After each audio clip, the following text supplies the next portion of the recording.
Apologies for the delay there. Good afternoon, good morning, and good evening. Depending on whereabouts you are in the world, I hope you're having a wonderful day so far. And welcome to this evening's stream when we're playing Victoria 3. For everyone that's joining us this week, you can jump on into the lobby. This is just a community cooperative type game. So I think we should be able to get ourselves underway pretty much immediately.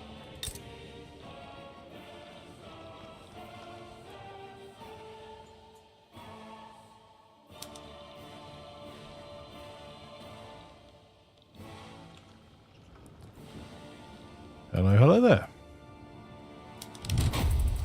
Hello, sir. I just realized something, sir.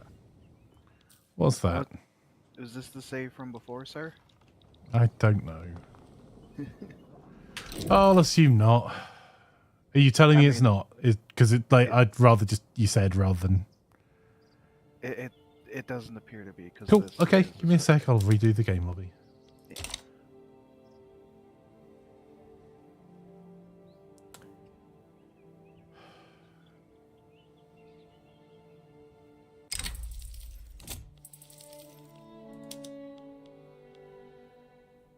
It said it was the same one, but Yeah, I'm not sure what happened with that. okay, let's try again. Hang on, I'll redo all the stuff for it as well.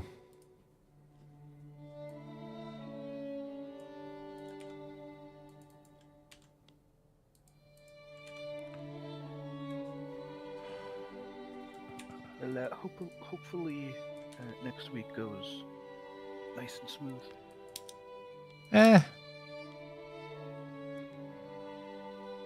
I don't think there is any hope of that, if we're being honest.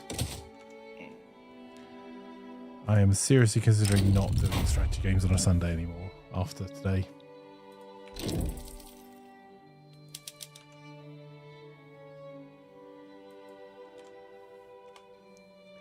There we go. Lobby's back up again. Details are back up again.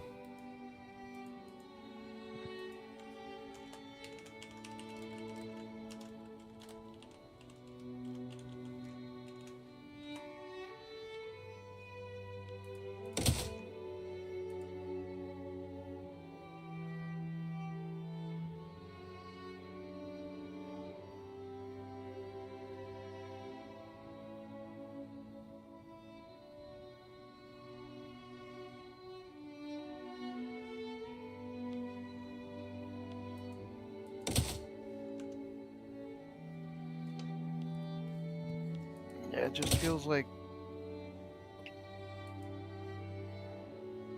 a lot of holidays or a lot of time shifts during Sunday that make it a little rough. Yeah, except, sounds harsh but true, everyone's an adult that's involved in these games. And adults can use their words in advance to say, look, do you want to skip a week? That's not 10 minutes before we start a game.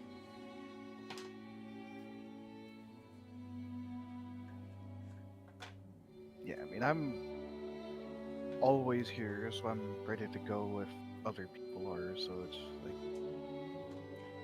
Yep. Whereas I cancel plans of my time to make sure I'm here every week, which is why if we're not going to do a following week, if people desperately don't want to do it because of a holiday or X players being missing, if I know a week in advance, I can make other plans. If I know an hour in advance, people decide, I've already cancelled all my plans, so I don't get to do stuff. So...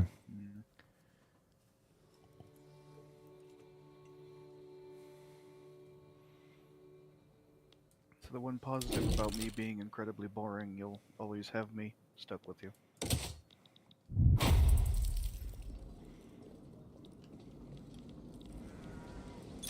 Okay, we're underway.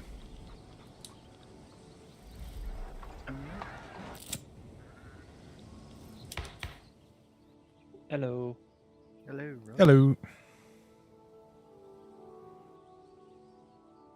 Found my headset. It was on my desk on charge.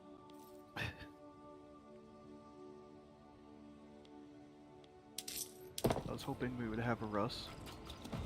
Hold on. What's going on here? I'm like on the lobby screen. You still have to Oh, click the nation yeah. and then hit select. Yeah.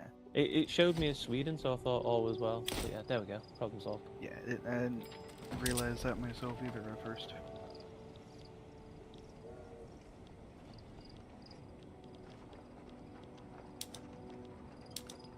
Well, we may not have Stute Pip today, but we're all still in the same market, so it kind of doesn't really matter too much.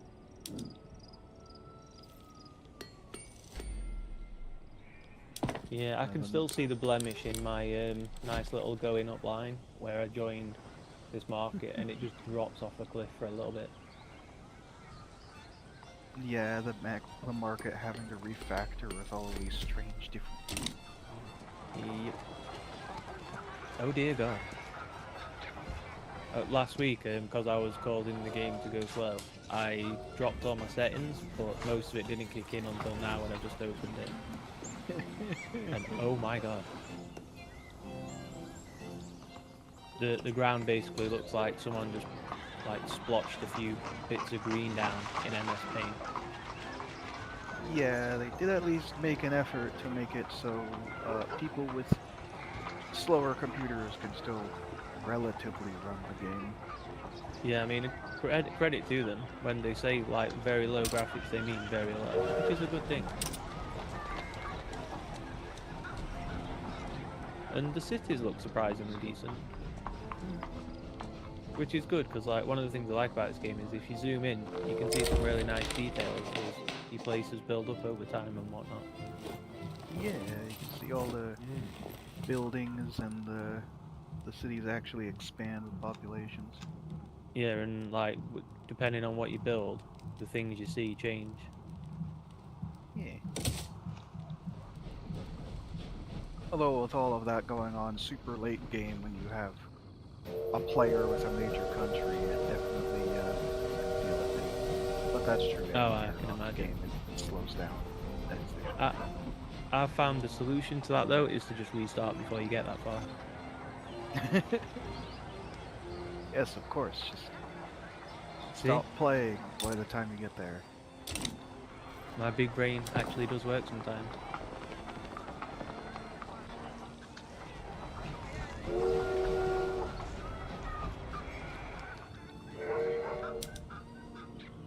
How many hours do you have in this, Hobo?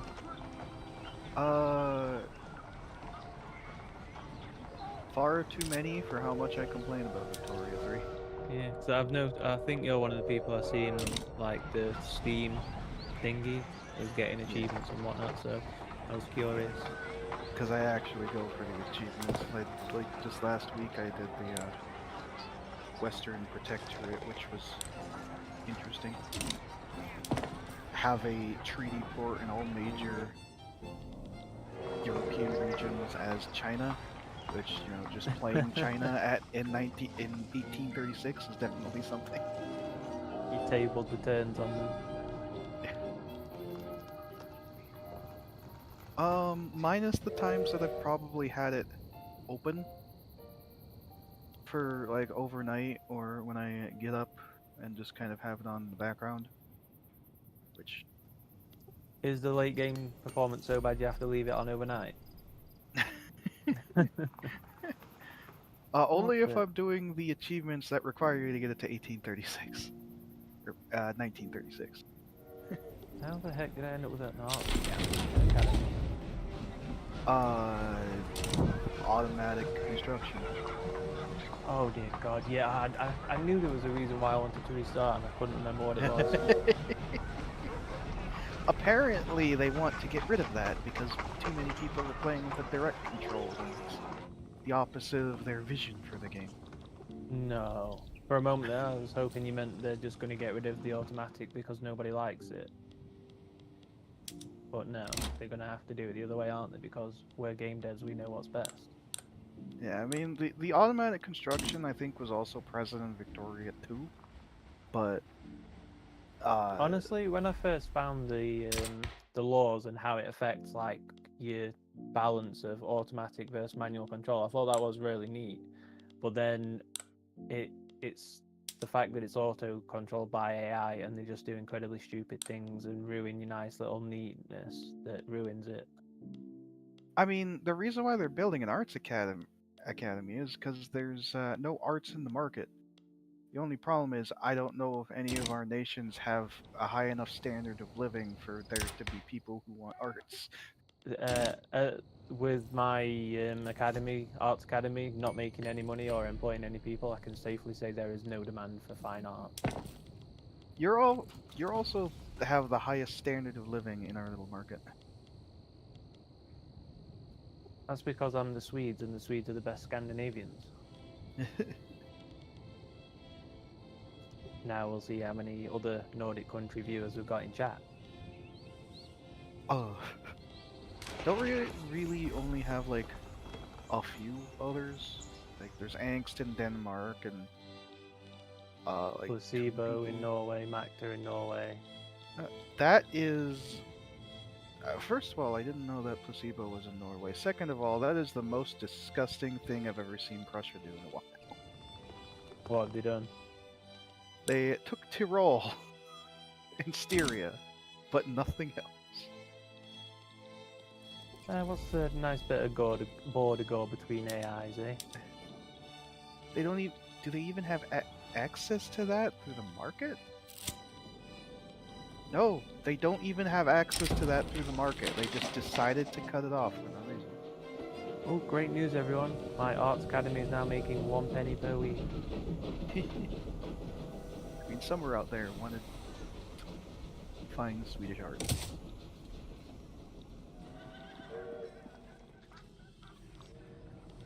No, I don't think we'll be having legal guardianship over our women. Thank you very much. Although that may actually be an improvement on what we currently have.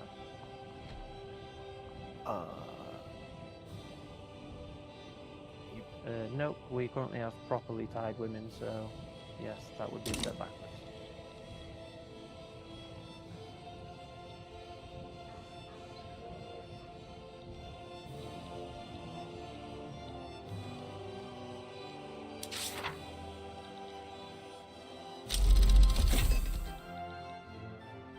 No, don't be building weapons, they're never profitable. Yeah, it's really difficult to get weapons profitable unless there's a nation at war. Which is probably why they started it, because I've been doing a little bit of fun over here. Yeah, when it comes to weapons, I prefer to just import what I need. I prefer to import a lot of them, so it makes them nice and cheap for me.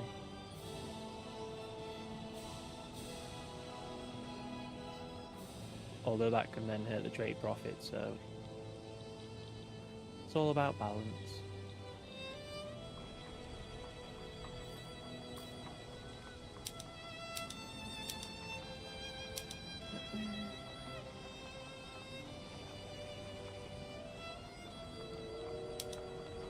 They're trying to build another arts academy.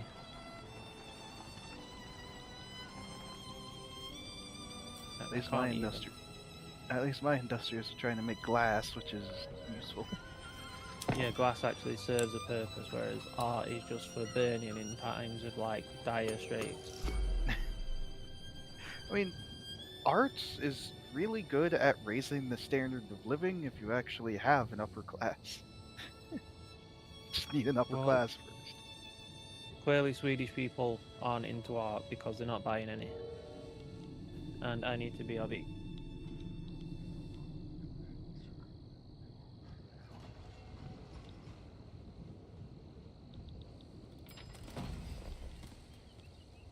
And how is Belgium, Sir Flanker? No idea, really.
Well, that's definitely something.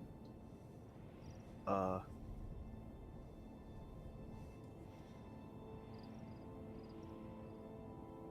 was actually a really bad time for us to get up.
So, what ended up just happening, Flanker, is due to the way that Italy works, they're basically trying to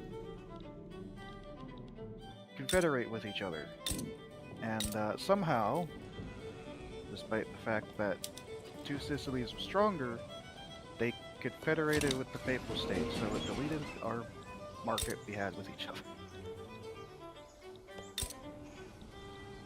I'm not entirely sure how that happened, but it's interesting. We kind of have to build relations back up to do that.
Sorry for the pause, I caught space there.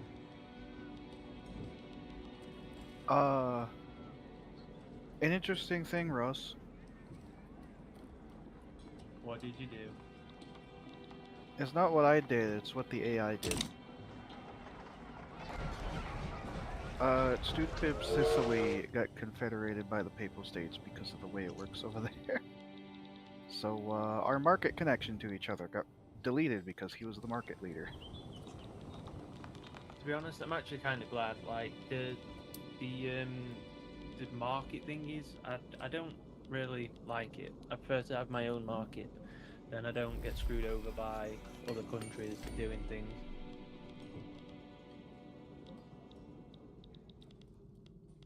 I mean, on the flip side, if the markets are connected, we can kind of specialize our nations a little bit.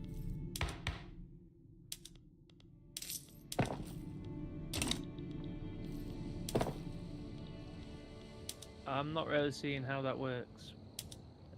One person Explain can like I'm focus. 5. One person can focus on clothes, while the other person focuses on construction goods, and the third person can focus on like food. On the other hand, I could do all those basic things myself, and my people would have stuff to do. Yeah, but if you're building it for all of the market, uh, you could have even more people doing a single thing, and there is a Get more companies that way, couldn't I? Well, get companies easier. Okay, I see your point. and there's also a throughput bonus, where if you have more of the same industry in the same tile, it will have a higher.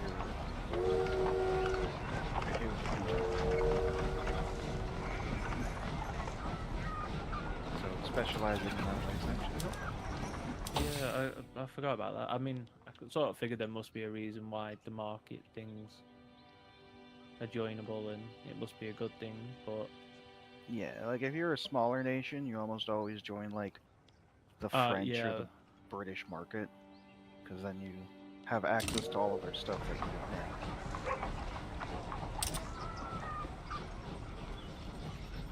I wonder if my arms factories will be profitable now.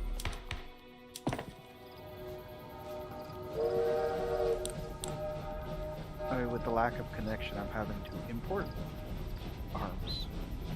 For Yeah, I thought my- mine would be profitable since it's currently a shortage. Yeah, it's just really. It's one of those things that it's only really ramps up during war. Otherwise, they just kind of sit there and they fire people and they hire people when the military demanded.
So, Hobo, do we want to link our markets back up? Yes, just to do that, we need to get high enough relations with each other, which is what I'm already working on, improving relations with you and Linker. Well, I think you're looking very pretty today, sir. I love you very much. Like, Do you like me enough now? unfortunately not. I need to actually come up there and visit Sweden a little bit, and then I'll freeze to death because I'm down here in Portugal.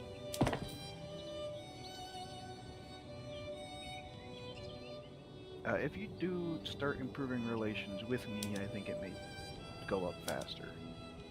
Who are you again? Portugal. Oh yeah, I think you just said that, didn't you? Yes. And I believe this will help as well. I think I've still got full relations with Flanker. Yeah, I mean, if you want to start a market, if you have enough relations with Flanker, you can just invite him into it.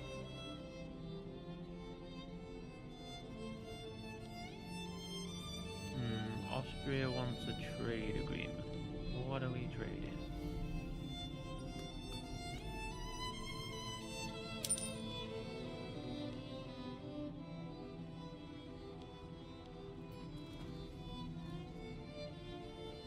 Oh, well that timed out.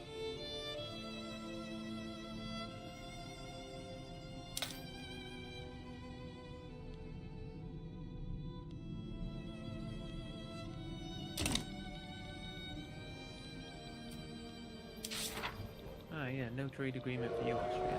I'm making far too much money from you.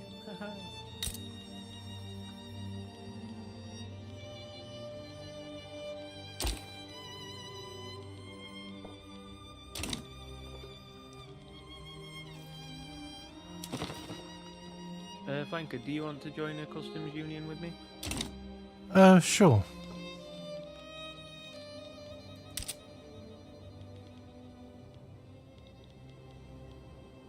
And then we'll get Hobo in as soon as we're able.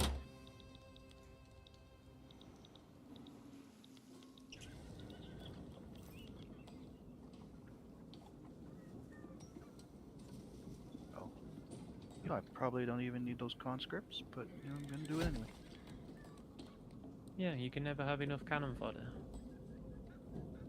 No, I'm putting the Zulu under new management, and I was like, wow, that's a lot of troops. Until I realized that I have line infantry and they have irregulars, Yeah, which is gonna be a regulars pretty have one-sided fight. regulars have like 10 damage, and line infantry have 20 and 25 offense and defense.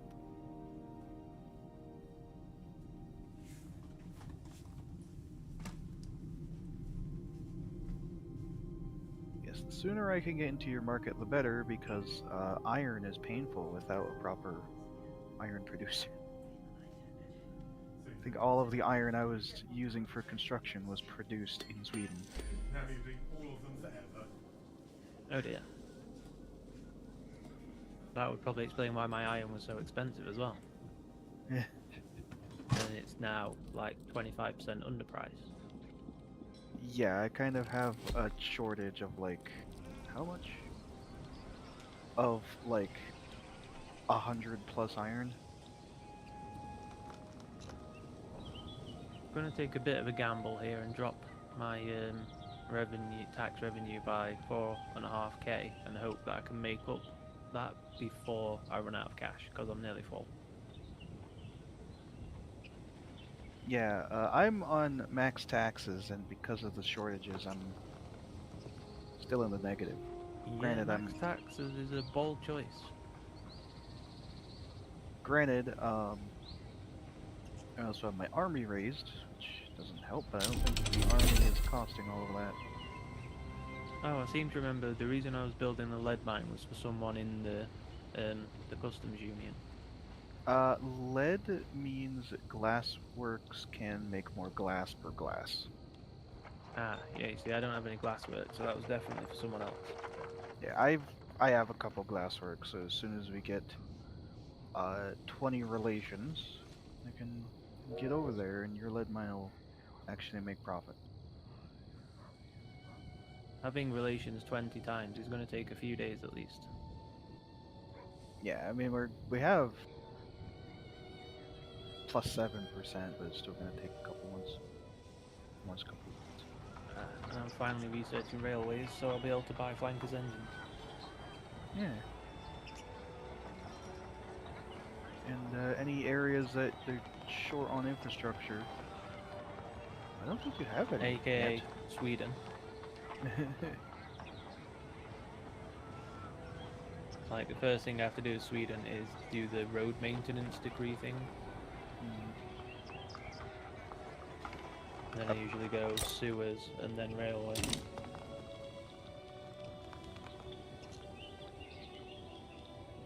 Apparently, your Iskania has 15% agriculture throughput. So if you put, which it only has like 30 arable land, but it does have more throughput. Yeah, the problem with Scania is it's not got much population either, so, and you kind of need it for the coal mines that are there. Yeah. The coal mines that aren't built yet. Yep. Oh crap, yeah, I should probably build them if I'm getting railways soon.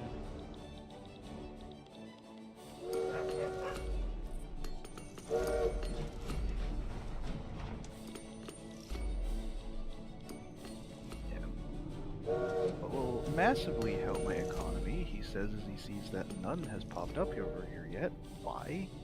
This is the single most heavy place for this crap to pop up, and no gold has popped up in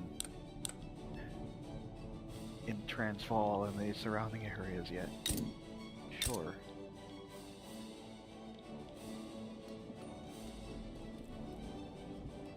Well, I'll pop up in Borneo. Popped up in Borneo, which is bumping up against the Dutch East Indies, which not really that easy. Well, like he only has 28, but that's still 28 properly fielded troops, plus like 30 more from the actual Netherlands.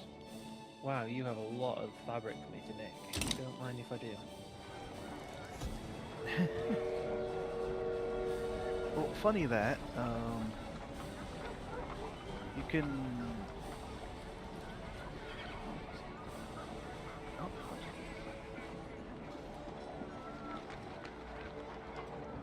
Can you invite me into the customs union? 2 seconds over, sorry. So I think I may have done something potentially dumb.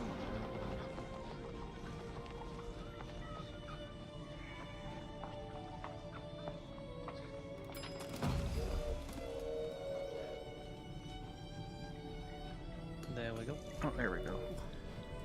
This is only a 2-hour session, wasn't it, Victoria? I can't remember. Yeah, I Yeah, believe we can end sooner if you want, I don't mind. No. Sorry, it was I genuinely couldn't remember whether this is meant to be a 2 or a 3 hour. Oh no, sorry, it's a 5 hour. Yeah, we're doing this until you dozed off, you know? How are you liking the game so far, Flanker? Yeah. I click buttons, things happen. Like, it's... That is actually what happened. Yeah. Yeah. I don't dislike You it. figured it out so quickly.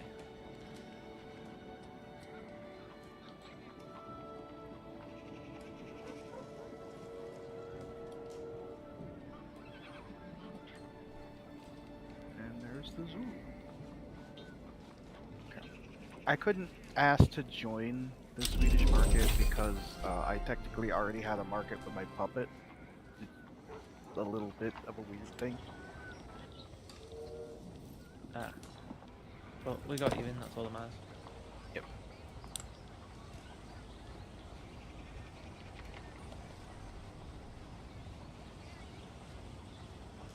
Unfortunately, they are only protectorates, so they're not paying me anything yet.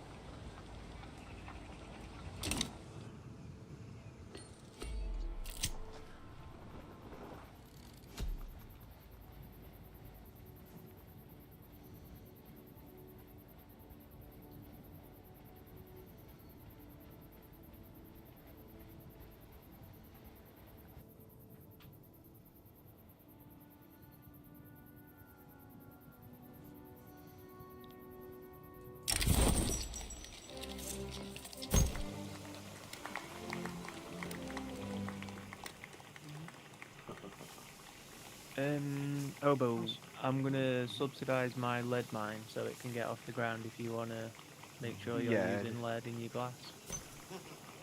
Yeah, I just remembered I should actually shift the glassworks to use lead.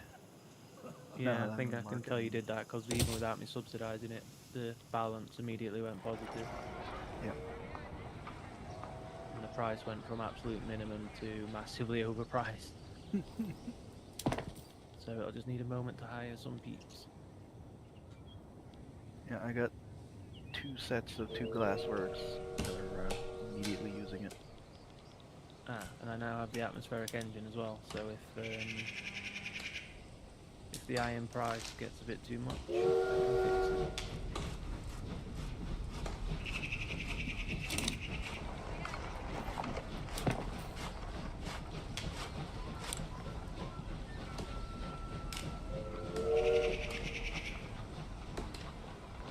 Is anyone making artillery? Do I have an artillery market? I have one.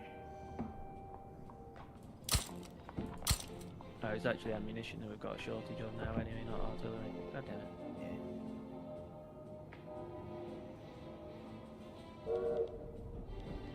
Using that is all of your barracks. You switch to skirmish infantry.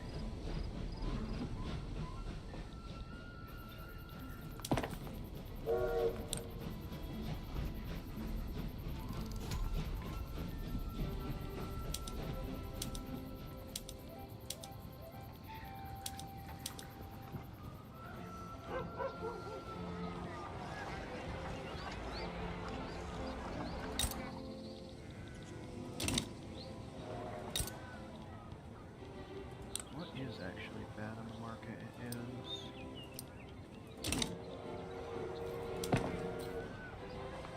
all of the staple goods, pretty much.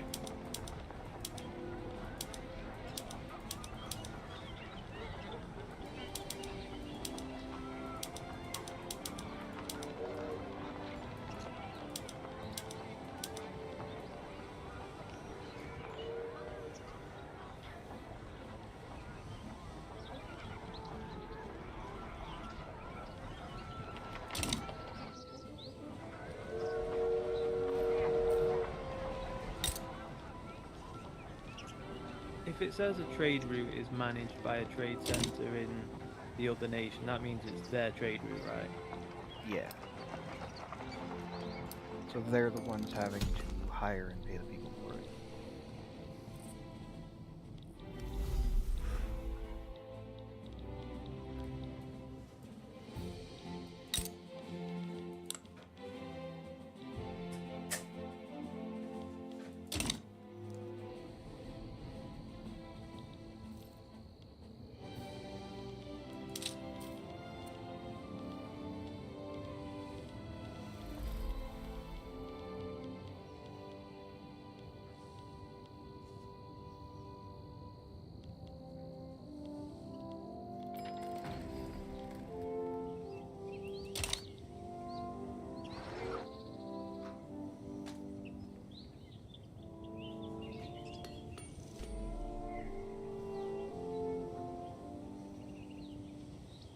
I am going to work on some of the staple goods we don't have a lot of, like cloth and grain and that kind of stuff.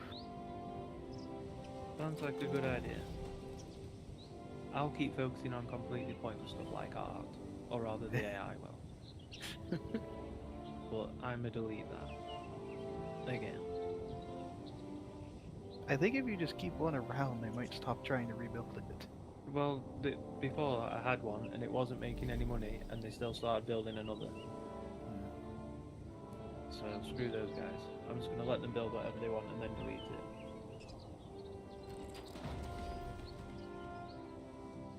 Somehow mine started to do iron mines and cotton plantations, so I guess I shouldn't complain about that.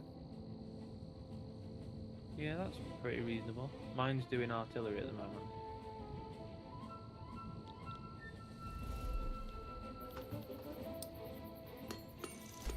Which is already 3% under average price? Yeah, it's because the standing barracks that use it don't really need a lot, but once the barracks turn on for a Yeah, war, but it just yeah, means they're not going to be making any money. So yeah, in the short term. right, I need to remember the government thing again. It's been a while.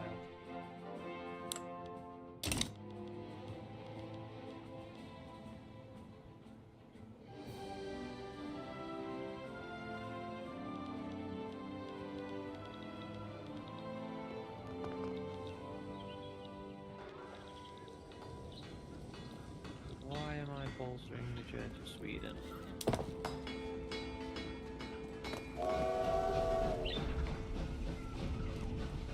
Oh, it's because I wanted to get the highest chance of public health insurance. But I've done that now, so I need to stop. Bolster the intelligentsia, I think.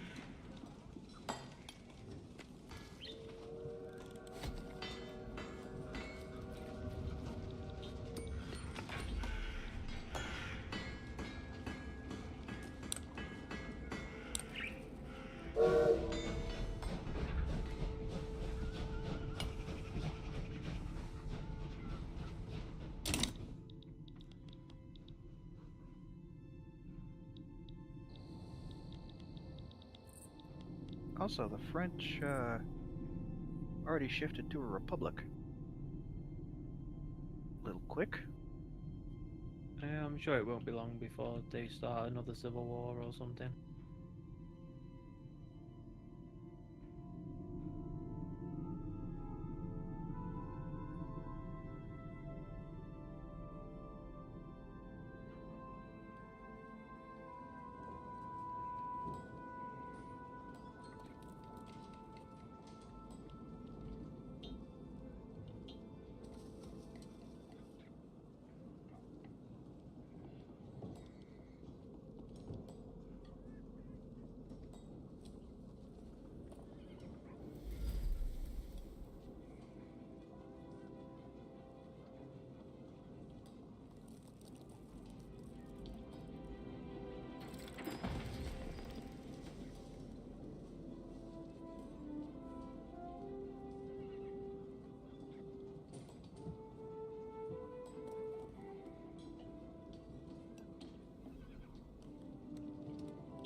Oh right, yeah, changing production methods is a thing.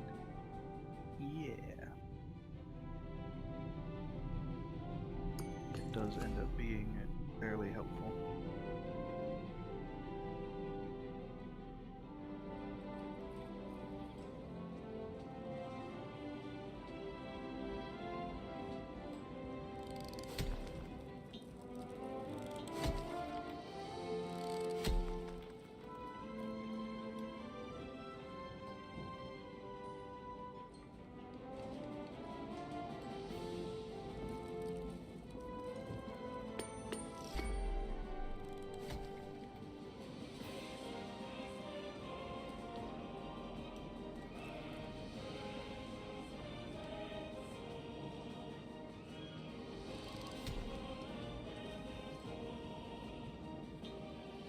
If I'm understanding this right, I've got access to your dies, and I'm able to just export them in the hundreds and make a profit on it. Seems a little bit silly, but also very helpful.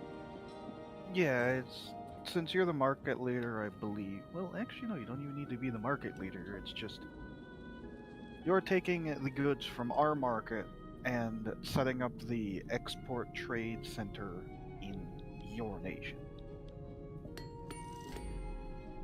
Yeah, so thanks to your peasants, I guess. Making some easy money for me. Very kind of them. Thank the colony. Ah, of course. I think that's where all of my dye is made. Yep. Every single bit of it is not made right. Why make something in Europe when you can make it cheaper, Oh, like right. a fraction of the cost on the other side of the world? The Heavenly Kingdom popped up. I don't think they're going to win this time, though, which is a little bit disappointing.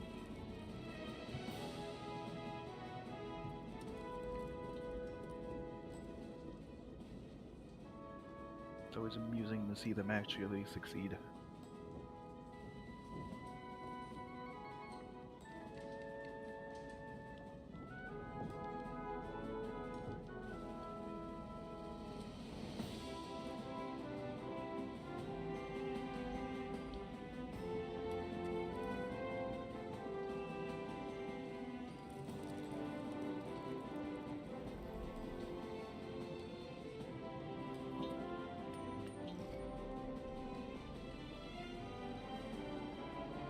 The Heavenly Kingdom is in a war actively for its independence. And Britain decided, you know what, I want to expand the Hong Kong Treaty Port to the whole area. Can you never have enough ports? It's a little bit rude. I don't even know if Britain will be able to take that.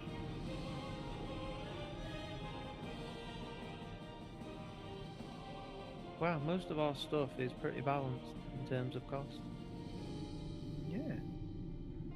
I mean, that one area they want to take has the same population as half of mainland Great Britain.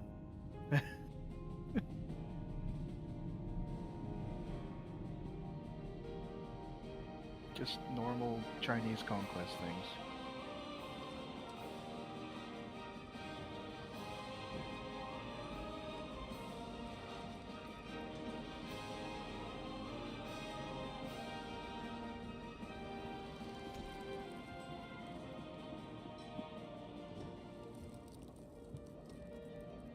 I would say a lot of our staple goods have a little bit of a slight shortage, and how goods work in this game is as people have more money, they will want to spend more. Therefore, uh, if those goods become cheaper, they will buy more, and suddenly those places need to hire more to make more, and it's kind of a cycle.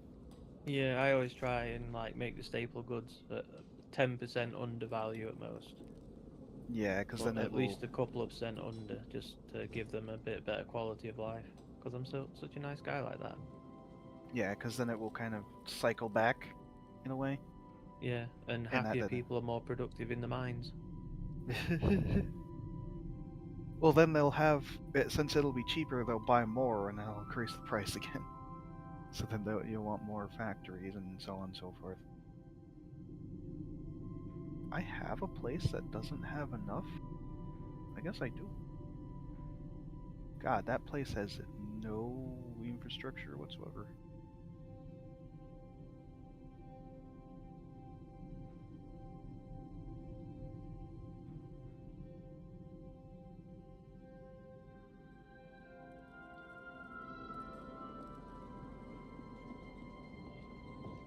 The back button on the UI is so helpful.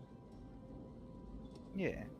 It's such a simple little thing, but very helpful.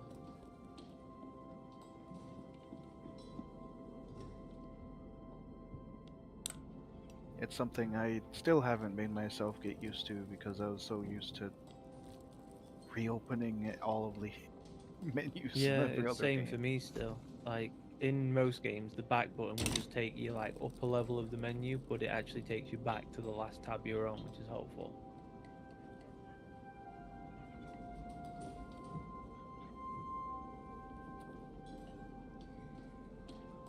I think I'm gonna have to build more construction sector just because I'm sick of this painfully slow build speed. Yeah, that's the nice thing to spend most of your spare money on is more construction construction sector. The only thing is that will also increase the price of wood and iron when you do that. Yeah, in my single player games where I have it on manual control, I tend to just stick with the starting industry to save money. Mm. And because I get all of it, it's still way faster than this is. But yeah, I also need to look at which law is it that controls the split out its economic system, right? Yeah. Which interventionism's basically the best one for what we're doing. Laissez-faire does provide more contribution to the To the investment AI pool. though, doesn't it? 75%, Jesus. Yeah. But then you can't downsize non-government buildings. So you wouldn't be able to remove those arts academies. They would just be sitting there taking up infrastructure. I want cooperative ownership, just for the lols, but I think that's one you can't really get until late, isn't it? Yeah, that requires you to become a council republic. Dissolution 79 just subscribed. Which basically means you're going communist. Yeah. Command economy looks interesting as well. Yeah. But again, I'm guessing that's a later one. Yeah, you'd have to. Socialism needs to be invented first for that. Yeah. Oh wow, I like this bit. Seize all funds in the investment pool for the treasury and convert any private constructions into government constructions. Gimme. Yeah. No, standard of living decreased. That action does not have my consent. I am trying to do total separation, considering about half of my population is in the colonies, and the church isn't really having it.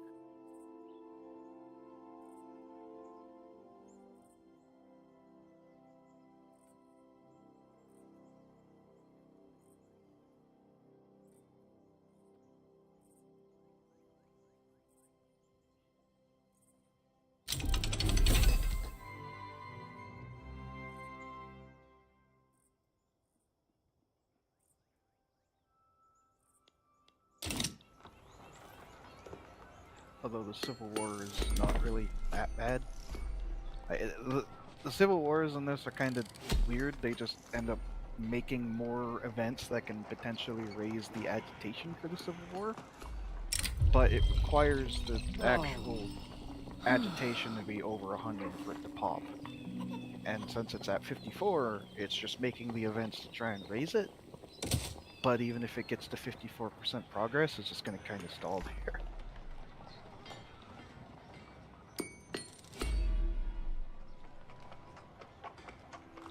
I've never really done much in terms of Civil War. Yeah, it's mostly if you're trying to pass laws that are kind of split in your country. Or you don't have low taxes, so your people are nice and relaxed. I actually had to downsize my army because of the interest compounding. Great news, everyone. I have founded IKEA and Sweden Foods. Well, Sweet Foods, as I've called it.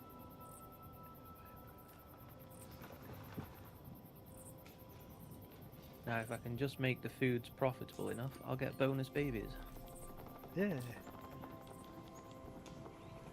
Hopefully gold starts popping up in the lower states like it normally does every game, because that would help my economy massively, because the only other alternative place for gold is not really a place that I'm going to be able to get into.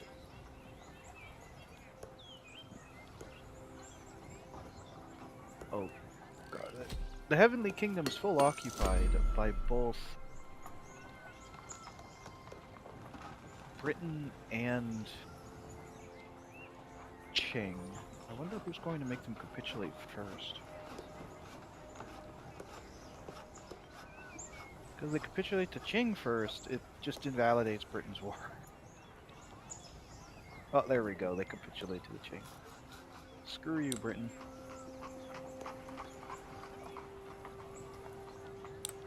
Britain just wanted to help them develop their infrastructure and stuff.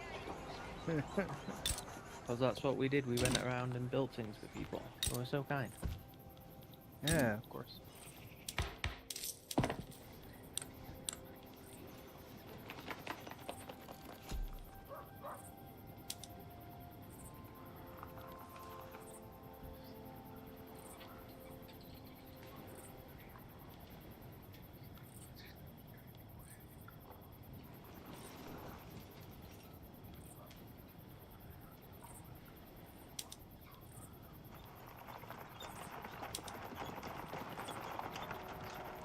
The other interesting thing about Portugal annexing the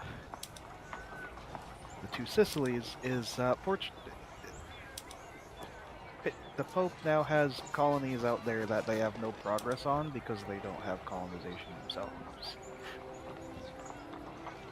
The Pope having colonies just seems wrong.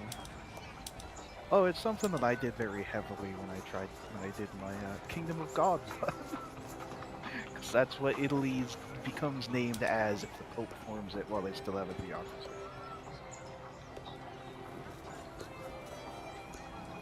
It's a running joke because that's something that you can do in both EU4 and there's actually a hidden path in Hearts of Iron where you can depose the leader of World War II Italy and put the Pope in charge.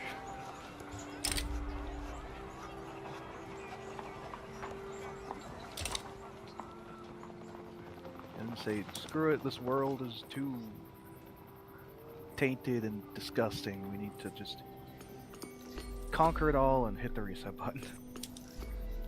Yeah, I was gonna say, I wonder who'd be more aggressive, the Pope or Mussolini. I believe one of the achievements is to actually conquer the Soviet Union as the Pope, so... Holy heck, what happened to the lead in our economy? It's suddenly gone like super cheap. Two lead you're mines. actually- What was that, Flanker? 2 lead mines. Ah, Yeah, we have enough lead mines for the glassworks now, so now it's pretty balanced out. yeah, not really, because my lead mine is losing money hand over fist. Apparently I'm buying Belgian lead and not Swedish lead. Well, I guess we'll just have to close the mines then. We'll not even bother bringing the people out. Just bam, close the door. Done. It was losing money too fast to bring the people out.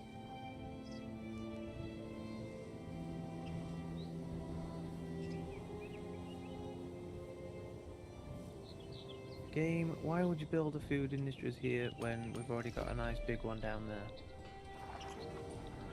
Starting a nice fresh one. Yeah, it's a local price though, isn't it? To be fair, it can make sense. Yeah, there is technically the whole increased cost from transport. So local goods do actually play a factor even in a market like ours, but still.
Hobo, have you been following the upcoming DLC?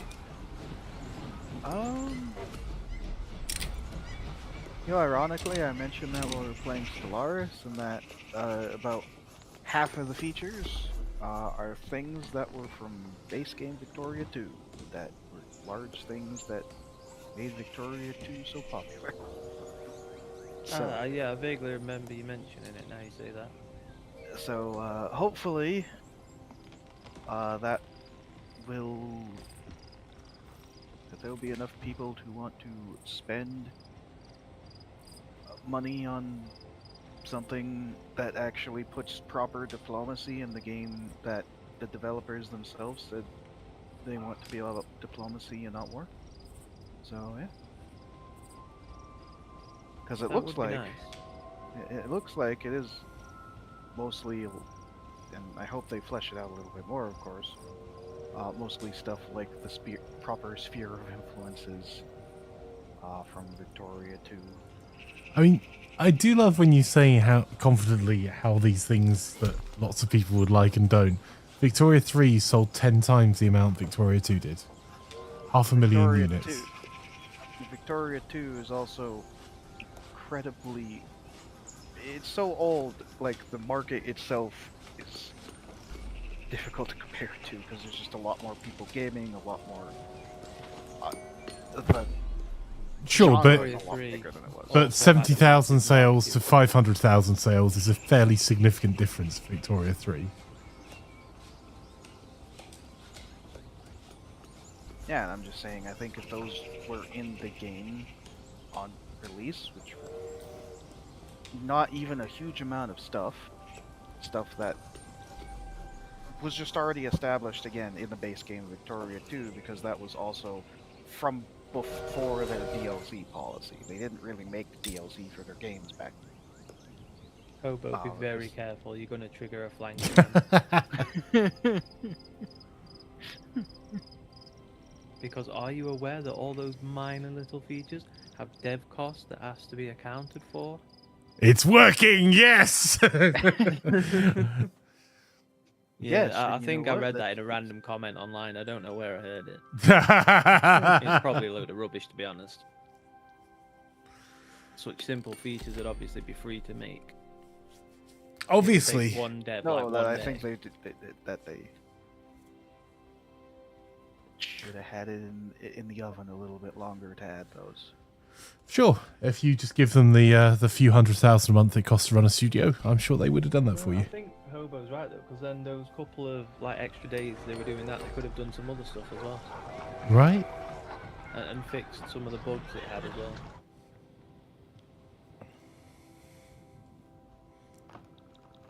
There was a fair few bugs on release, but Yeah, the problem is that every game, every piece of software, and the more complex software, the more bugs there will be. And if you QA test, as someone that runs software engineering, if you QA test something for 6 months before it comes out, like stop everything, just do QAs with say 3 or 4 QAs, or let's say 20 QAs, yeah, a big budget that you're going to have more QAs than programmers. Even with 6 months, there will be more players play more different ways in the first 2 hours of release than all of your QA time. It's not they don't QA it, it's they QA it, but players find new and interesting problems. Or some issues will only occur after you scale servers. I'm going You to see, switch my Russ, grocers over to canned fish, and it says it's going to make them more profitable, but I bet it ruins them. really, game, you just gave me a. Out of all of the things you could roll, you just decided to roll a setback and destroy the thing I was trying to do. Thank you.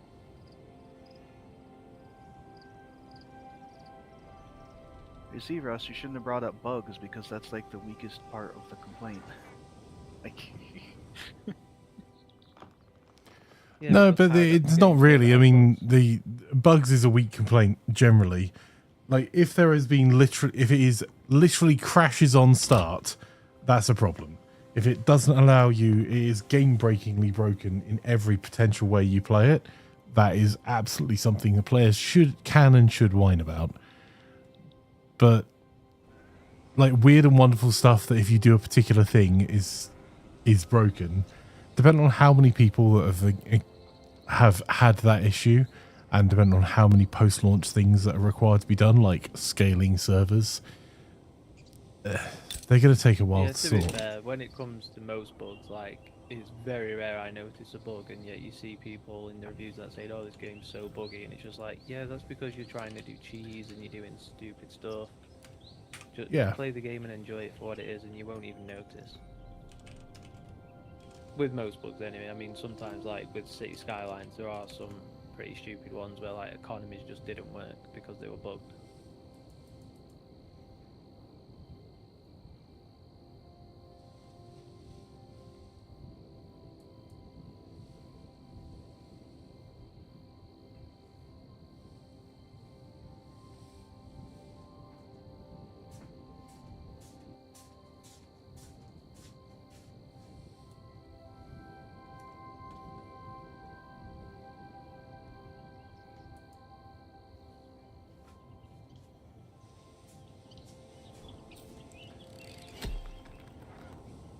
And the challenge is interoperability with systems. Like, the more you introduce of systems, the bigger the problems you're going to have, and the more and more complexity it adds. So, to use a non-gaming example, I have recently worked on a software project that has been translated into Spanish. And we're going to add a couple of other languages. But what that means now is that every additional thing I add adds 4 times the amount of additional work on the back end, because I have to get each individual thing. Every time we decide on design, we have to make sure it works in every language and translate for all of those languages. If we add one thing to, let's say that you wanted to allow people to not to, when they sign up for a service, they don't pay for the first 14 days. That adds complexity to your billing engine, and also means you have to change your legal language. That also means you have to change your legal language in 4 languages, and the sign up, and the. But they're like, oh, well, it's only one small change, and every small change has that kind of an impact, unless you've designed it from the ground up and budgeted the time and money to do it with no other changes coming in, which no software project ever does. Like, all of these simple things, you're like, yeah, no, you're right. If I wanted to change the background color in a thing, I could do that in Notepad for a 1-page website. If I'm doing it for an enterprise grade website with hundreds of users and having to test hundreds of different types of aesthetic around it to make sure it's still readable and make it compliant and all of that stuff, that takes weeks. And that's So what just you're saying really is simple nothing's stuff. ever as simple as it appears. Indeed. And it's the most frustrating thing to hear as someone that PMs or does software development, is hearing people go, oh, it's only a small change. Well, why didn't they just spend 2 more weeks on it? Like, because people aren't free? And we recently had a bit on our project where we said it will take 3 months to do localization. Well, we need it by next month. So we basically had 3 times the team working on it to try and get it done faster, and still didn't get it done as well as it would have been with 3 months. And the client went, see, told you it wouldn't take 3 months. Oh, well, I don't want to pay your invoice. It's like, I knew that part was coming. right? But you did make them pay it, right? 70% of it. See, you're terrible at business. Uh-huh. Well, my choices were end the service and make 5 people redundant. Fight in court for a few months, or just tell them that we're never doing any of the work for them again.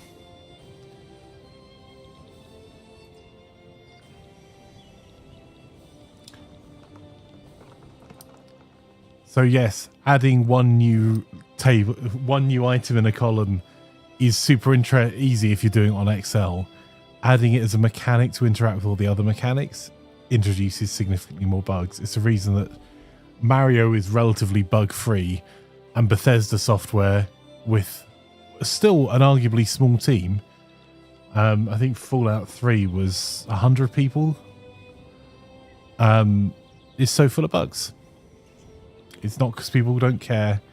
It's because complexity grows. The more you know.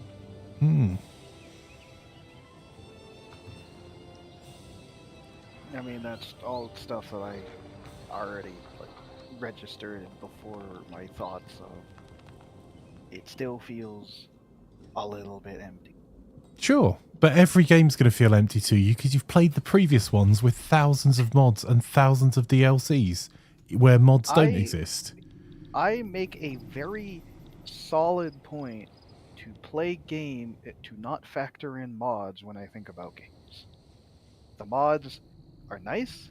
And how many free updates have been over the period? City Skylines, for example.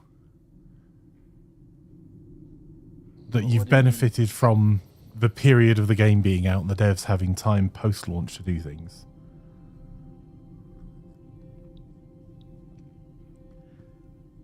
Oh, yeah, but what do you mean for that? I mean, most games nowadays are structured like that. So you're not comparing, like every new game will be the budget for whatever the new game is, and the cost of developing a game has gone up exponentially. So you're going to be doing more stuff with less devs. So if you're doing it for the same budget, you're going to have less core content because, as we've discussed lots of previous times, people don't want to pay full price for games, PC games in particular. So you're going to see the core game be budgeted to sell at a price to make a certain number of units, which gives you X amount of development time before you have to push it out the door no matter what. So the ongoing development is supported by ongoing sales and how well the sales have done. And so you're going to have loads of those updates over time for a game that's been out for a long time and had good support, as in players have kept paying money for it, versus a net new game that all of the systems are going to feel simpler. And some of them will just be because particularly with Paradox games, Paradox has a history of releasing overly complicated games that has a incredibly vocal, small user base that are incredibly passionate about all of the different things that they've done, which there's nothing wrong with. But that doesn't make for a mass market game. Like the CK3, CK2 comparison is like the best example they have. But Victoria 3 has sold almost 10x what Victoria 2 sold in a shorter period of time. So yeah, I the only thing that I would say with the comparison to Victoria 2 and Victoria 3 is that is by far, like even comparatively to Europa Universalis, the longest stretch between a game release. Like when they last made Victoria, they were significantly smaller, the genre was significantly smaller, and they hadn't even made the more modern version of the claw switch engine yet, because they didn't properly start using the ones that has more features that people who play current Paradox games are familiar with, until they made Crusader Kings 2 later than that. Like it's their like, first game was at a point that they in 2003 where 2001 Steam didn't turn up for another 2 years. Yeah, so it's really difficult to try and compare how much was sold for Victoria 2 and Victoria 3. However, you do have 18 years of it being released. 20 years of being released. And it being on Steam since 2005, I think? I might be wrong on that. Yeah, but games that are older than that aren't going to have as many sales as a fresh new game with prettier graphics and... Sure, but that also means that they're not as commercially... Like, so is the argument that Victoria did sell more copies, they're just not publicly acknowledging it because it was pre-Steam?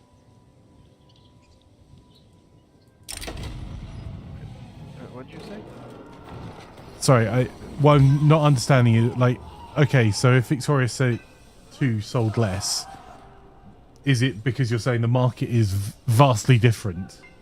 In which case I would point to, like, Mario. I would say that, yeah, Victoria 2 sold less because Victoria 3 came out in a time where this sort of game is more popular, and Paradox did a huge marketing push for it. Whereas in the past, they didn't have the ability to do that. That's fair. Yeah, it's just a massively different market and time frame for the company to very easily compare the two games. Yeah, I think that's an important factor as well, actually. Like, Paradox, back in the days of Victoria 2 and whatnot, was a much smaller company. Oh, absolutely. But they're also making significantly fewer games. Yep. Yeah, they didn't have as many various teams between various games.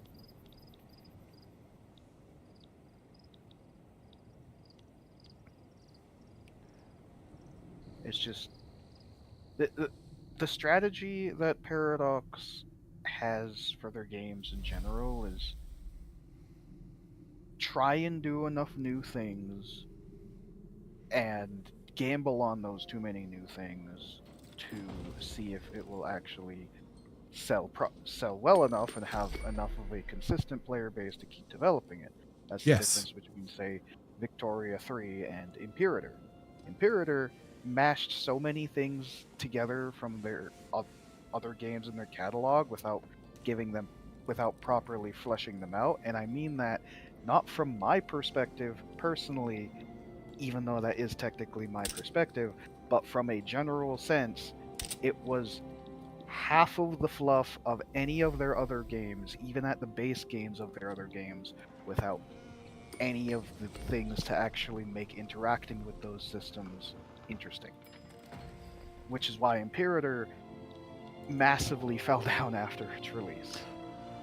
Which is honestly the reason why you should do less systems for, like, in general. I know it's not a popular opinion among strategy fans, but do less systems. Make it less complex. And actually, I think it is one of the things that Paradox have done incredibly well with CK3. They massively reduced the number of systems. They made sure there were tooltips. People could learn the game. Then as they fleshed those systems out, they were growing their player base with them, rather than going, here's 400 new systems that you really need to know, and you need to know your history of the time, otherwise you're completely stuffed. And if you don't, then really you're not. What are you? Are you even a strategy player?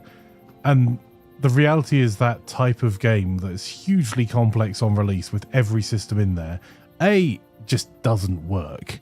Like, commercially doesn't work. You're not going to reach the number of players.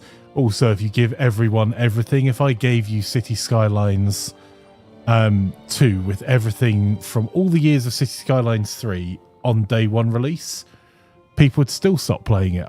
You wouldn't see the humps in player base and it continue for years.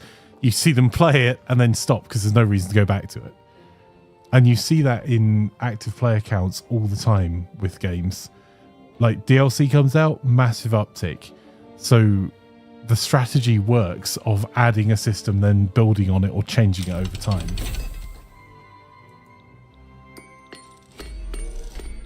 And I think the biggest problem is, I think, honestly, most devs listen too hard to people that shout about the problems that games have, who have no industry knowledge and no understanding of the actual larger market.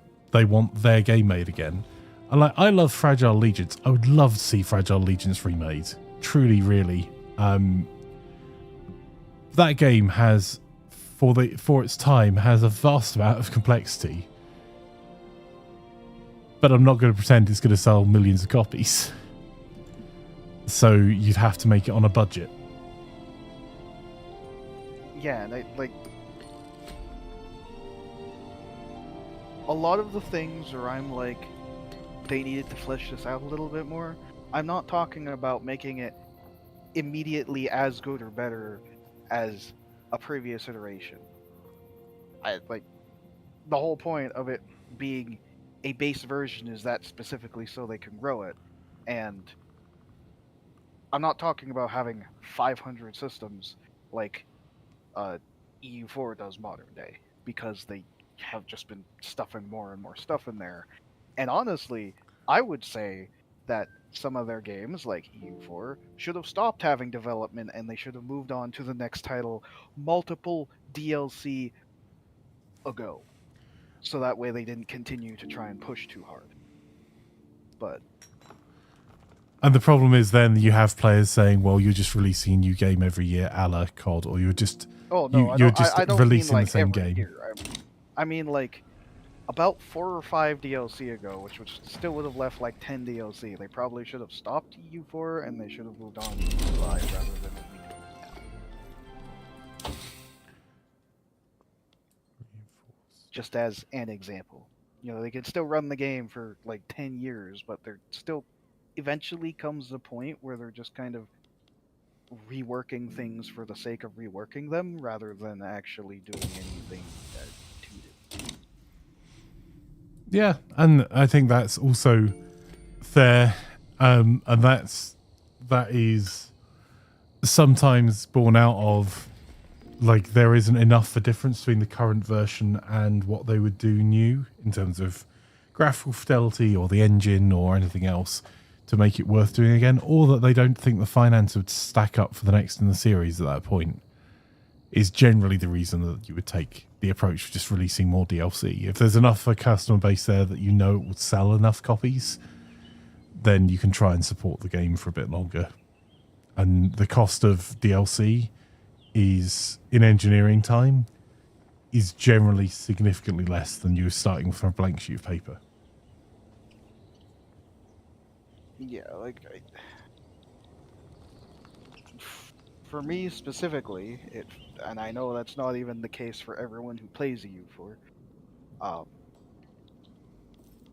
when they wanted to shift the development to a new team with one of the same team leads, because they put someone who's been working on EU4 as the lead of the new team for EU4 DLC. When they did that, they probably should have just had them start a new game, because everything that particular team has done hasn't really been that good. And I mean that That's fair. on a fundamental level of... I mean, the problem is that the challenge that they'll have internally is funding a team to do DLC of like 4 or 5 people or 10 people. That's going to have a run rate of maybe, 4 or 5 people. You could probably get down to a run rate of being probably about 25,000 a month as a cost run rate. Starting the development of a new game, you have to find budget for very significantly more than that, because you're going to have to bring people in to look at engine, like lots of roles that just aren't included in doing DLC. So it's a lot easier for them to keep making DLC than try and hand over to a team. And there are some teams that will do amazing work on DLC. There are modders that are phenomenal at doing mods, but will be utterly crap devs for the same game. And if you don't have that experienced team and you don't have that project lead with a vision for what you're going to do and have frankly the financial backing from your investors or your publisher, and depending on the scale of company you are, like from an investor's perspective, there is enormous risk in launching a new version of even the same game. Not quite the same as the enormous risk of releasing a net new IP, but how many are going to like it? What are you going to change? How is it going to be different? And the trap that developers fall into, because it is a trap, is that they'll keep making DLC because people keep demanding it. Loud voices, very few of them, keep demanding DLC for games. And long tail content for games, which if you love a game and you get content for it, that's freaking awesome. It's great.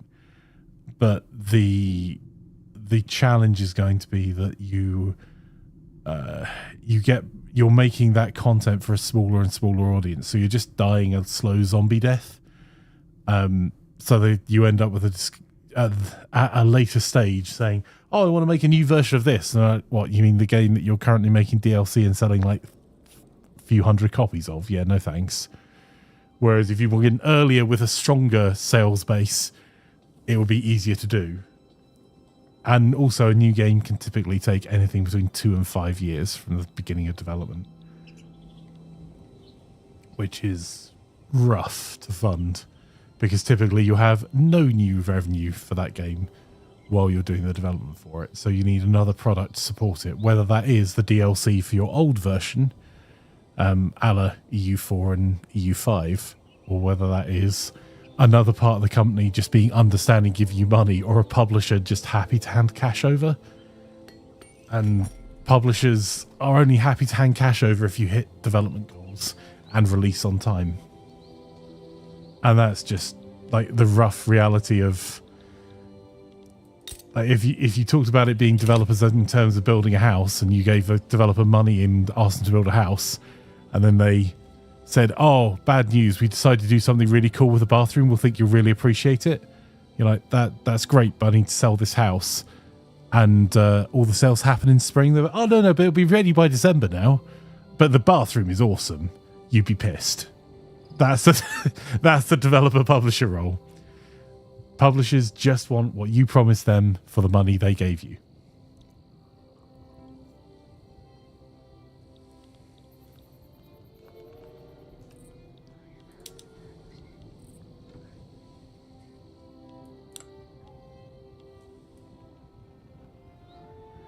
It's me thinking, why aren't my own fertilizer plants employing people? Because they're not built yet.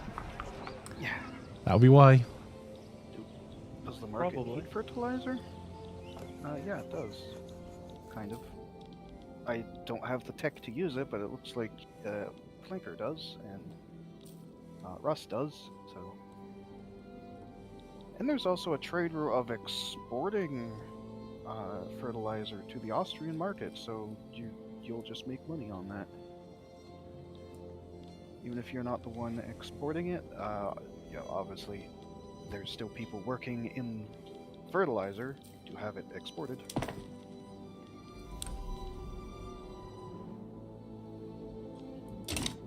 I just can't quite get my groceries to be profitable enough to activate the thingy-my-blob, the company bonus, and it's rather annoying because I can never do it. Yeah, what's funny is we're actually exporting 250 odd groceries primarily to Britain. Yeah, I noticed at the start of the game they always start with a massive deficit, so I try and take advantage of it, but it's never quite enough to get the company bonus. So I want the extra babies, but it's not happening.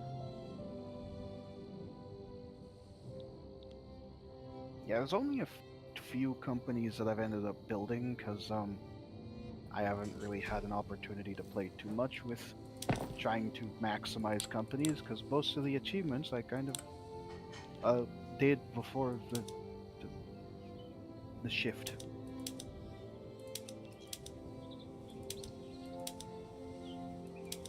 Thanks, game. I needed to spend more money on that. I have been trying to pay down my debt this entire time. How I will bad know. is your debt? It's only 500k now. It was kind of over 1 million before, thanks largely to the market shattering. I will also note, Flanker, you do have quite a bit of reserve, so you could probably increase your construction capacity. Holy crap, he's got like full reserves and still a plus 5k thingy-my-blob. Yeah, my reserves were getting a bit low earlier on, though. That's why I changed tax back. Yeah, that's fair. So I've improved pay for bureaucrats and government wages, and but my tax is back to medium taxes, whereas before it was on very low, and I was losing money month on month by about the same order I'm gaining now. Sorry, Hobo, I can't bankroll you because I don't have central Attack. economy, I think it was. Yeah, it's the attack I'm missing. Well, it wouldn't necessarily be a bankroll, it'd just be taking on my debt. Oh wow, you if you don't wanted ask to for help much, do with you? that, but you need central banking for that. Yeah, pretty I bad. don't need you to give me money. I just need you to take all the money I owe and promise to pay that. Yeah, Well, that's not much.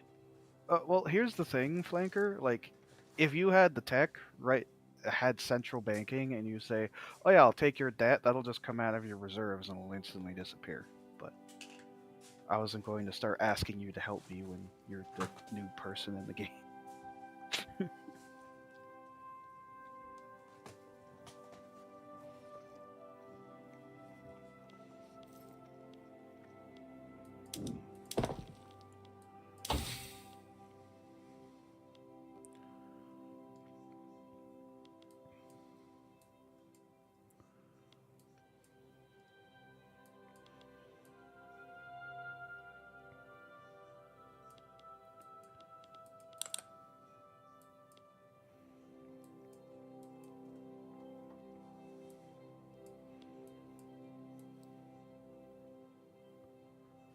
So Hobo, right? I need cheap iron down in like the southern tip of Sweden, but I produce it up in the northeast. There's not really much I can do, is there, to get the local price down? Uh, in the south, no, not. Yeah, so basically I'm producing it the opposite end of the country I need it, and I can't produce it locally. Yeah, that's one of the benefits of making it more centralized.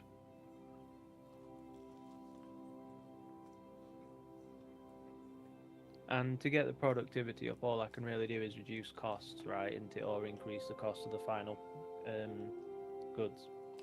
Yeah. God damn it. Like, I'm guessing you mean like the iron in Scania for the tooling workshops? I'm trying to get the iron from Norland in the northeast to the groceries in the south. Oh, the groceries. Yeah, because Oh I'm yeah, doing because you have canned canneries goods. on now.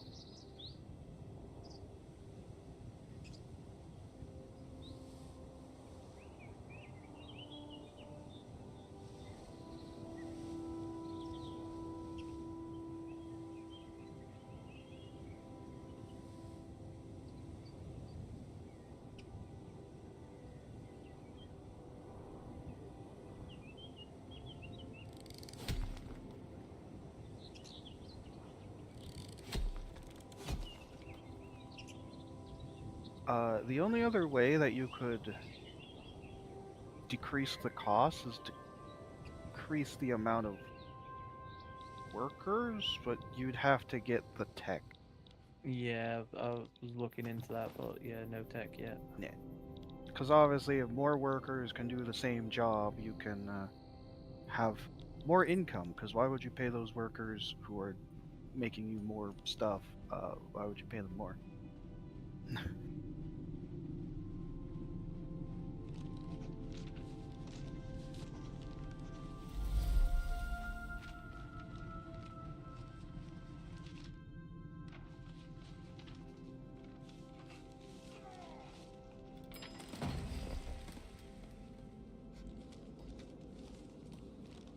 I was trying to remember if transportation, cost of transportation also plays a part in that, but I don't remember. Doesn't mention transportation yet because they can't use the railway anyway. Although, yeah, transportation's only 3% over anyway, so.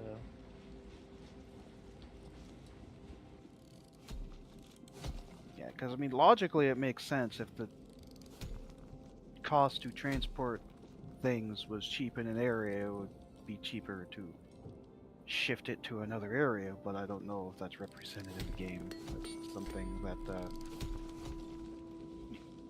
the release version of this did not really have the concept of local goods like that, so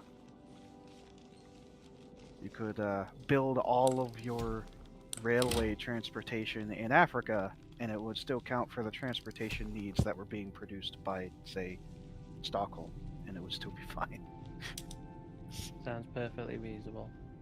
Yeah.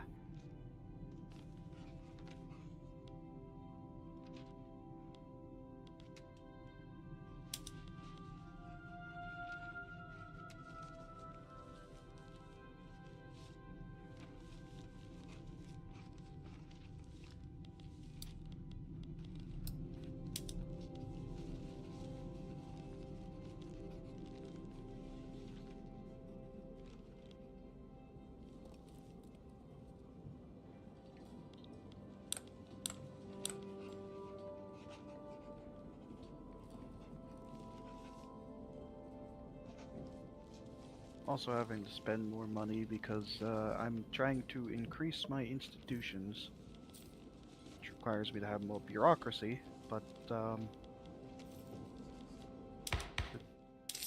colonization institution kind of important. So that means I colonize down here on my starting colony significantly faster. Like it used to be 1500 days, I've lowered them to 300 days. It's the only problem is the British are so good at colonizing, theirs is only 50 days. British ruining everything again. Yep.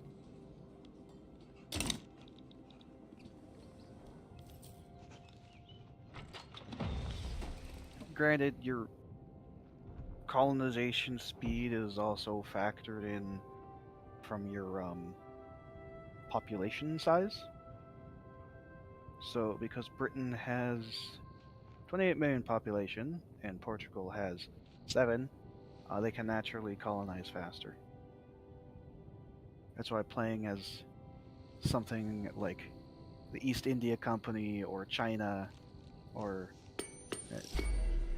basically those two nations, because they have a crap load of population, you can have like 8 colonies going at once because of the amount of population you have shifting over to new colonies.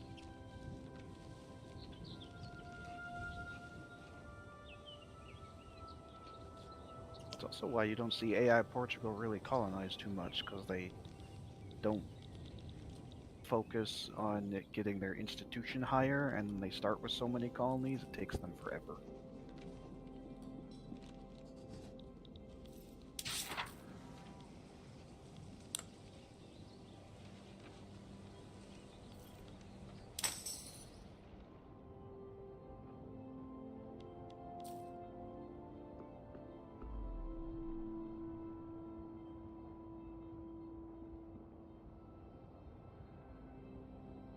Prussian peasants are very angry. So angry they have a larger army than actual Prussia.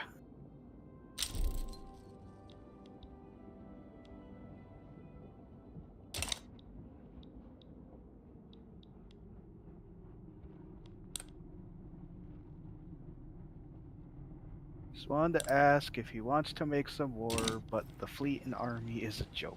I had to shrink my army because of the amount of money that I had to pay back when the market shattered, because I was like negative 15k a month a week for a while there. That is a significant amount. Yeah, and that was with In fact, max that's a tax. scary amount. That was with max taxes. So Jesus. What is it that's making you so poor?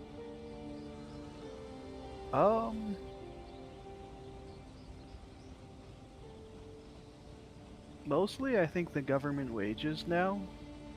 It's just when the market shattered, I had 0 access to like 3 different staple goods, and I was in the middle of war, so I was also paying my army. Ah, I guess that would do it.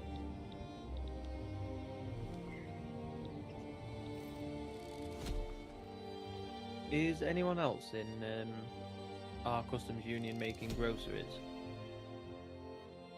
Does my buildings have any? I have a single grocery that the people made. I will pay you to delete it.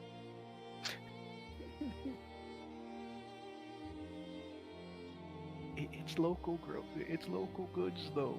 It's probably not even feeding the amount of people in the state. Blanket, it's I just- hate you. Why does he have all the groceries? He has one grocery and its productivity is like double what mine is. His is ranked 2 in the world. Sometimes I wonder if I think Flanker might actually know what he's doing with economy stuff. I mean, that's not like making sure people have effective economies as a job or anything. Don't know what you mean.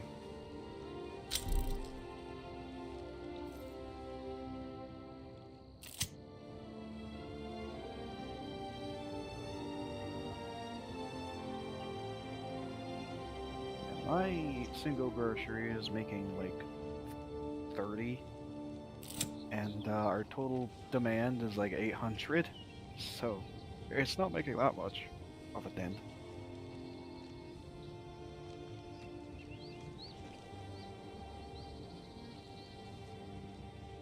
Right, maybe if I copy Flanker this will work. How is the British? Okay, the British market, you're already trading with the British, and the British are negative 1,000 on groceries. Yep, and I can't get it up at all.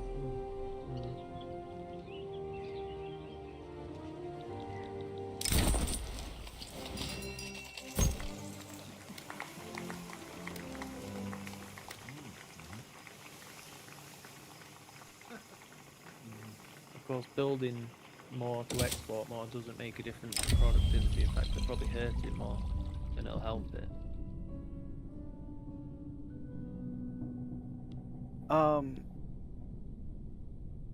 It is probably helping you though. Your food Oh yeah, I industry. mean having the trade route helps, but I mean if I started exporting even more to them, I'm increasing my own costs, aren't I? So it's not going to get any more productive. The only Well, thing I is, think- as you have more to sell, it'll actually increase the trade route size, so they'll end up buying more. Also, oh yeah, and I guess if they're buying at a higher rate than our local market, I am better off, aren't I? I'll give that a try. I've copied Flanker's idea though of making alcohol as well, and that seems to be working. It has nudged it up Yeah, a 'cause pound or two. the market needed, our market in general needed alcohol, so that's helping. We needed to booze it up. Where is our sugar coming from? Yes, Me and the It's Dutch. now- it's now actually gaining prosperity, so I'll soon have more babies. Oh, you're importing sugar from the Dutch. Yeah, like a metric ton of it. It's ridiculous. I will endeavor to try and make sugar plantations if there's a place that I can make them, question mark? Yeah, I can make them over there on the east coast of Africa.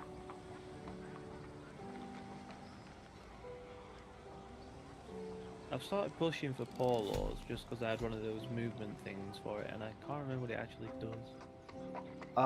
It will ruin your economy because if there's anyone in your country that is unemployed, you'll start paying them money. Oh dear God, And- that sounds awful.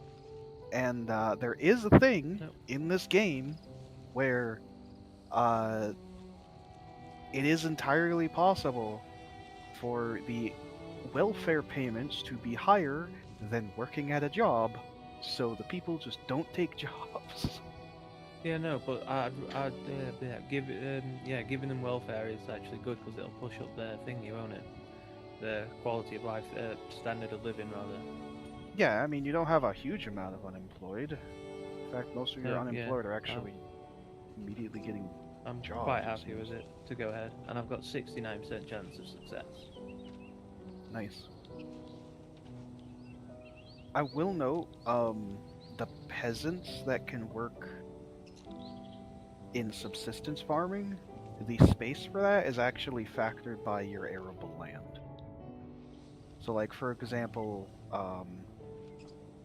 the 33,000 peasants in Scania, if you were to build all of the rye farms, they would just become unemployed if there wasn't space in the rye farms for them to work at, because there's no arable land left for them to Oh, I subsistence didn't realize. I farmers. thought like once you'd built the max, it just wouldn't let you build anymore.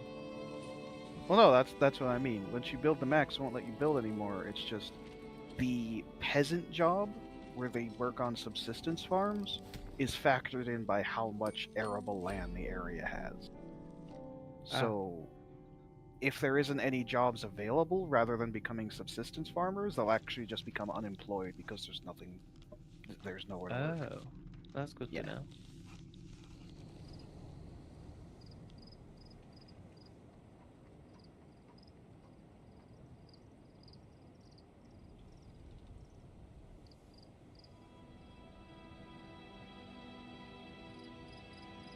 See, the market at least has plenty of wood now.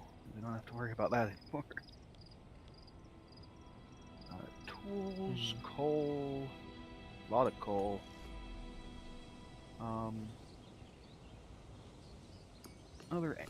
Another Belgian engine might be nice. 'Cause I haven't even made any railways yet. I'm currently working on the tech towards that. Already on the list, sir. It's being constructed right now. Perfect.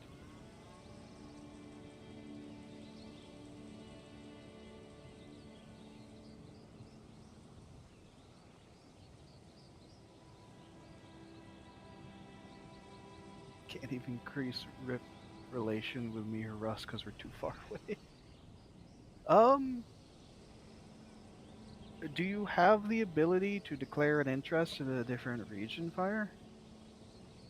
I know that was like 4 minutes ago, but I am really good at paying attention. I've learned from Flanker. I have on 2. You could put one in the Baltic, and then you could actually interact with Russ at least.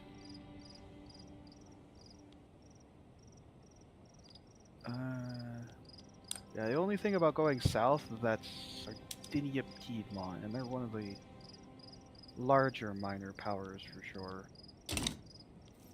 You could... You might be able... There's not a guarantee, but you might be able to get France to help you if you offer them the rest of Piedmontian Provence. It's just you need to already start the war to see if they would even want that, which has its own problems. It doesn't look like France is having a good time considering the amount of turmoil in their country. There's 65% turmoil in Paris.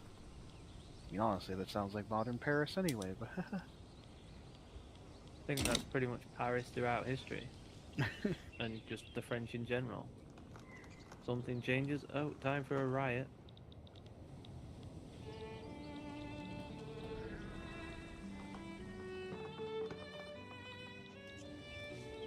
Yeah, I don't even know if I'd have the economy size to get enough battalions to challenge Sardinia Piedmont. Russ might. Russ has 35 battalions. He only has 10 troops though, so I don't know how easily he'd be able to land. 10 ships. What's this talk about war for? What is it good for? Fire wants to get access to a port so we can have the Swiss join our market. Ah. Yeah. But to do that, they'd have to fight Sardinia Piedmont, which has like 50 troops and 30 boats.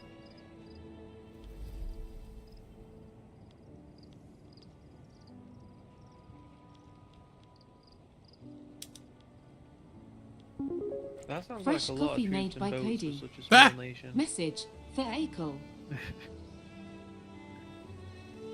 Thanks, Cody.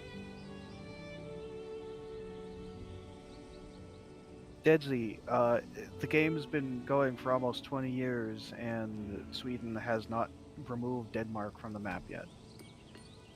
This is terrible. Can you believe it? The Danish still exist. Yeah, I should work on fixing that. Remove the blight on Scandinavia.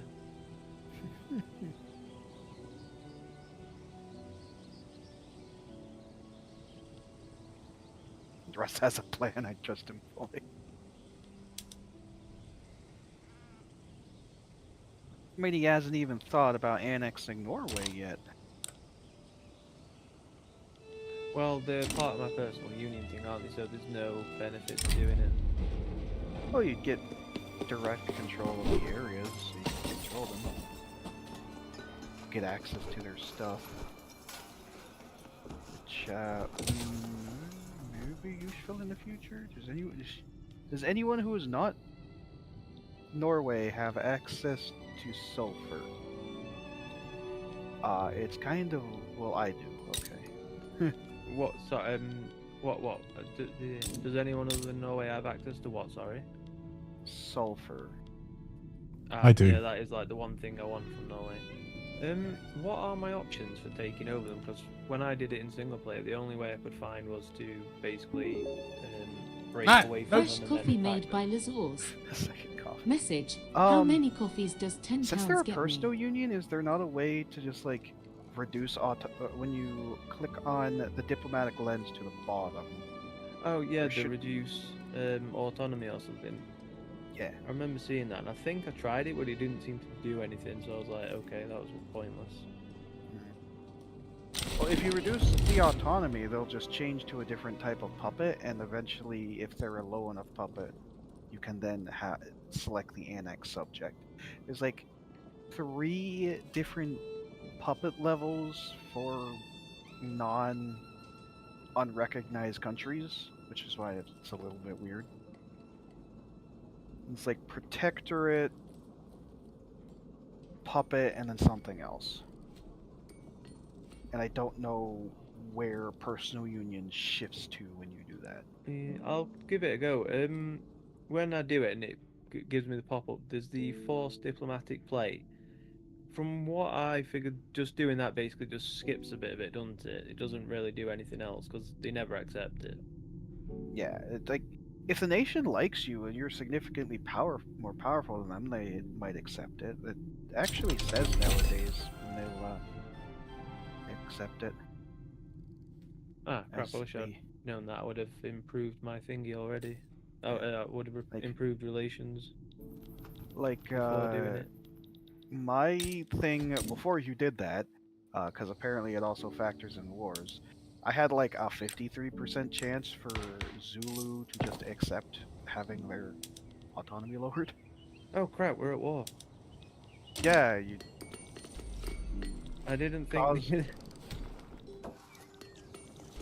you cause them to want to. Where's my raise troops button? Seems like something I really need. Oh, military. yeah. Mobilize I just all used- armies. Let's go. Yeah, I just use the outlier on the right side for that kind of thing. What I will do is what will probably regret it. I will click that, and then I will come to your side. I appreciate that because I really have no idea what I'm doing right now. I can see their armies moving around, and I've only just found where my armies are. You have a much larger army than them. You just need to. Yeah. Hopefully this will be an easy victory. But Yeah, you need a commander on that, and then you just need to assign the army to the front, and then it will kind of act on its own. yeah, the sign. Deploy to front there. Go, go, go. Yeah, because it looks like they only have 18 troops, so. Oh crap! I kind of forgot about soldiers demand pay, don't they? Yeah. They also need ammunition. Can I do any imports with that? I can import ammunition from the British. I have spare bureaucracy for that, so I will do that for this war. I assume that winning this war will just straight away puppet them all. Oh no, it's just going to reduce autonomy, innit? Yeah. Yeah, oh so my it might God, turn what them from a waste. personal union to a puppet. And then later on you'd be able to annex them. But the thing is, reducing autonomy and then annexing them ends up making less infamy than just directly taking land. So, if you're doing a lot of war, doing this is more beneficial than the alternative.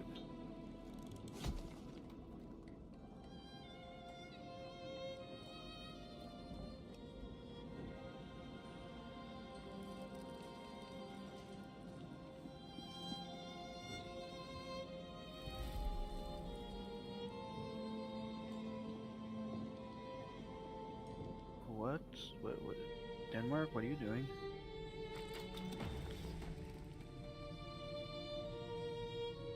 That... What war did they even cause for that? I mean, the Austrians aren't going to succeed, but the Austrians tried to take a treaty port from Denmark. And they're currently fighting over it. Seems kind of pointless.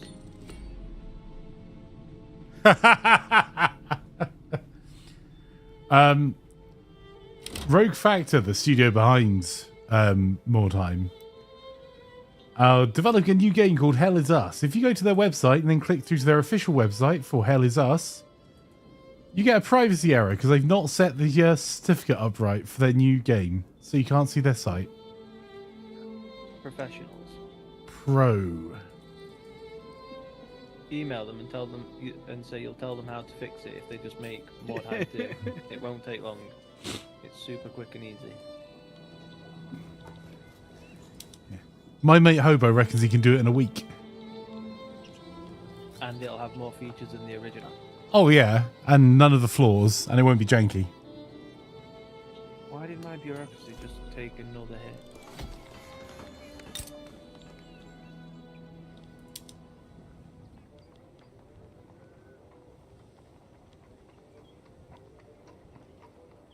Why do my landowners despise me?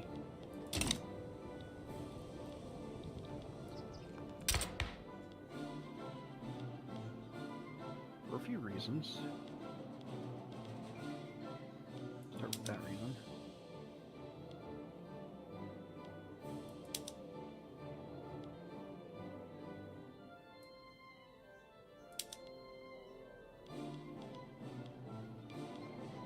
Oh crap, my thing is being raided. Yes, of course they are. Wow, we actually lost that fight.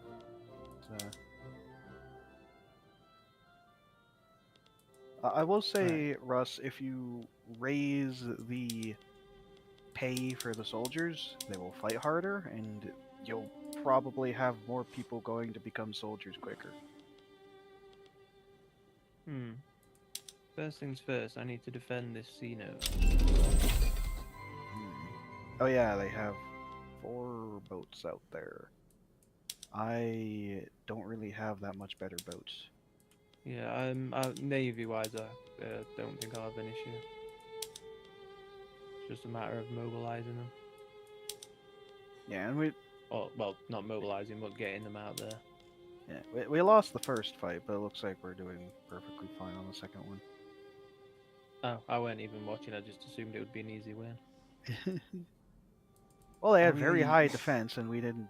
That game didn't roll us to have enough troops in the fight for the first one for us to succeed.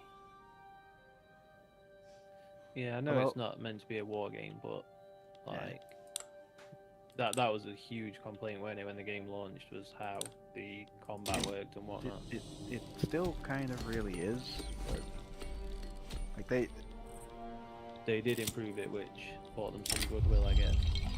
Yeah, they made it so there was actually a multiple fronts instead of a single front covering the entirety of the border between China and Russia, for example. So saying that, there is a single front between the entirety of Sweden and Norway, so...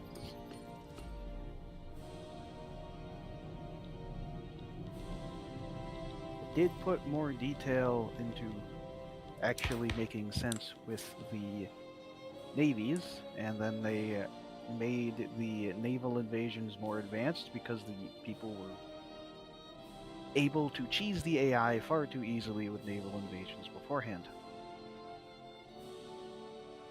It actually has like a whole mechanic to the landings now, where you have to succeed in landings multiple times. Whereas before you could do like 5 different landings in the same area and there wouldn't be enough generals to cover all of those landings. So you would just inevitably instantly get to an undefended part of the area because the other generals were already fighting the landings that you were doing. Sounds like a well thought out system. Mm.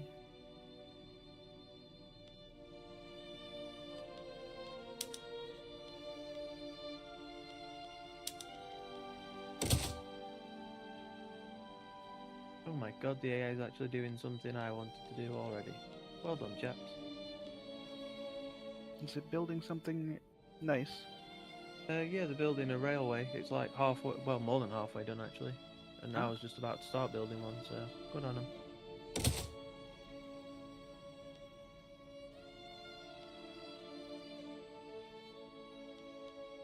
Alright, should we go sugar?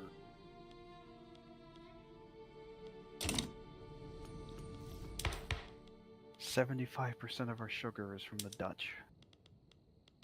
Yeah, if that trade route ever gets cancelled, my food industry is wrecked. Yeah, let me start a line of sugar plantations. Now think about it, I should try and get a trade agreement with the Dutch.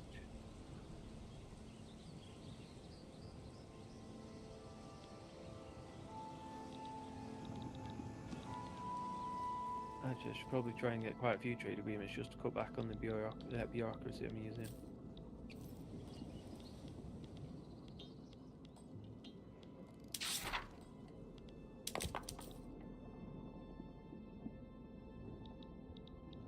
Yeah, and if you cut back on the bureaucracy, you could put more bureaucracy in your institutions. I think I've already got maxed out. Ah. I mean, as you Like, unlock for more what my tech you will- currently allows. Yeah. On the topic, landowners would still be too angry. Landowners are just angry in general.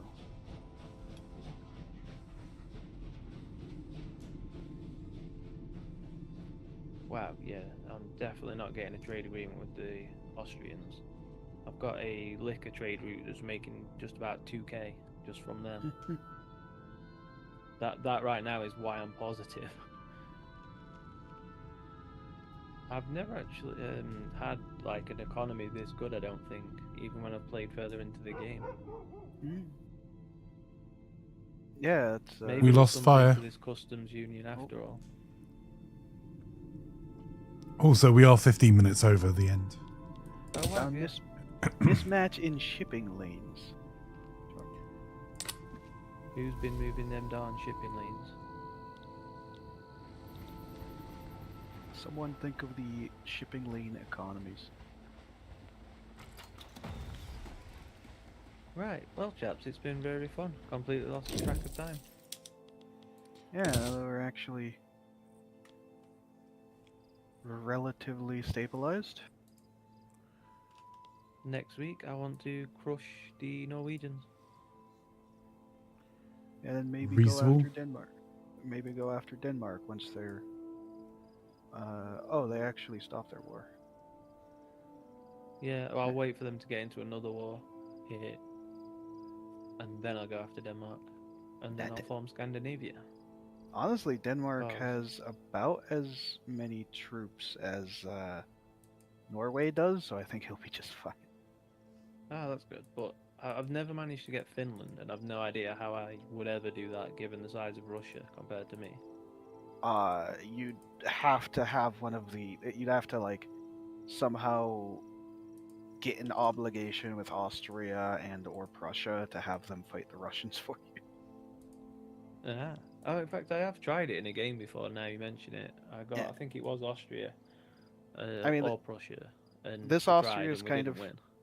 this Austria's kind of been beat up a little bit, considering their loss of Styria and Tyrol, which I still don't know why the AI decided to do, considering that is still not connected to the Prussian market. Right, well, Yeah. I best get to bed, so thanks for the game, chaps. Yeah. Thank you for the games. Oh, I'm sorry to hear your favourite lamb's broken fire.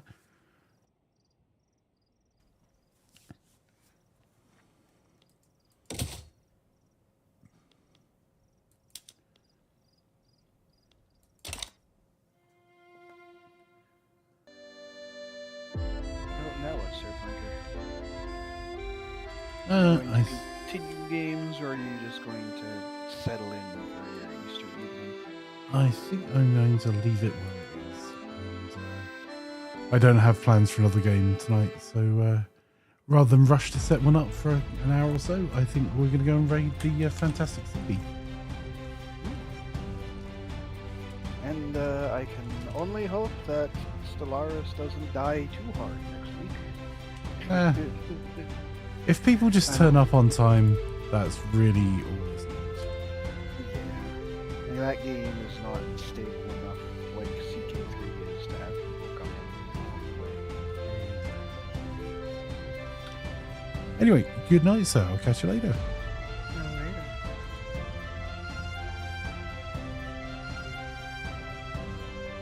Right, for those watching on YouTube, if you wouldn't mind doing the whole like, subscribe, and ring the bell icon. If you are enjoying the content, leave a comment down below if you've got any suggestions. Also, you can check out the links down below to Gaming Buzz, our community news site, and our community Discord. If you're watching on Twitch, we're going to go on a wee raid to raid the one, the only CD. Who's an awesome streamer, one of my favourite people on Twitch, and she's currently doing a Project Zomboid playthrough again, which is always hugely entertaining. So without further ado, let's go raiding on Imaflanker tag. Bye for now.